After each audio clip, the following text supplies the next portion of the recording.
মায়ানমারের একটা অত্যন্ত বৈচিত্র্যময় সমাজ রয়েছে।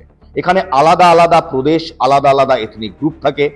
আমেরিকা যখন সরাসরি গ্রাসরুট লেভেলে এদের সমর্থন দিতে শুরু করলো, তখন মিলিটারির হাত দুর্বল হতে শুরু করলো ঠিকই, কিন্তু এর ফলে কোনো ডেমোক্রেসি এলো না।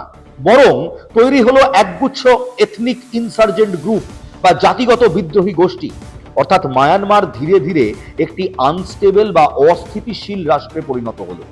যখন চীন মিলিটারিকে বাঁচাতে লড়ছে আর আমেরিকা বিদ্রোহীদের উস্কানি দিচ্ছে, তখন ভারত এক অসামান্য চাল চালল। যে জায়গাটা আমেরিকা ছেড়ে দিয়েছিল, অর্থাৎ একটা লেজিটিমেট ডেমোক্রেটিক অল্টারনেটিভ, সেই জায়গাটা এবার ভারত দখল করে নিল। ভারত আজ সেই সিভিলিয়ান সরকারকে সমর্থন দিচ্ছে যারা মায়ানমারের সত্যিকারের জনগণের প্রতিনিধি। কিন্তু ভারতের এই সমর্থন কি শুধু আদর্শের জন্য, নাকি এর পেছনে লুকিয়ে আছে দিল্লির কোনো ঠান্ডা মাথার ছক, কোনো ব্লুপ্রিন্ট?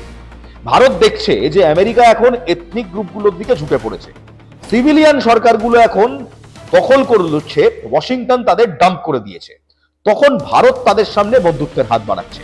আজ মায়ানমারের সিভিলিয়ান সরকার ভারতের মধ্যে এক নতুন দিশা খুঁজে পাচ্ছে। এবার একটা মজার ব্যাপার শুনুন। যদিও ভারতের উদ্দেশ্য আলাদা, কিন্তু এই মুহূর্তে ভারত আর আমেরিকার স্বার্থ মায়ানমারের এক জায়গায় এসে মিলছে। আমেরিকা চাইছে মিলিটারিকে দুর্বল করে চীনকে কবজা করতে, কিংবা চীনের কবজা করা মায়ানমারকে মুক্ত করতে। আর ভারত চাইছে একটি বৈধ সিভিলিয়ান সরকার যাতে স্থিতিশীলতা বজায় থাকে।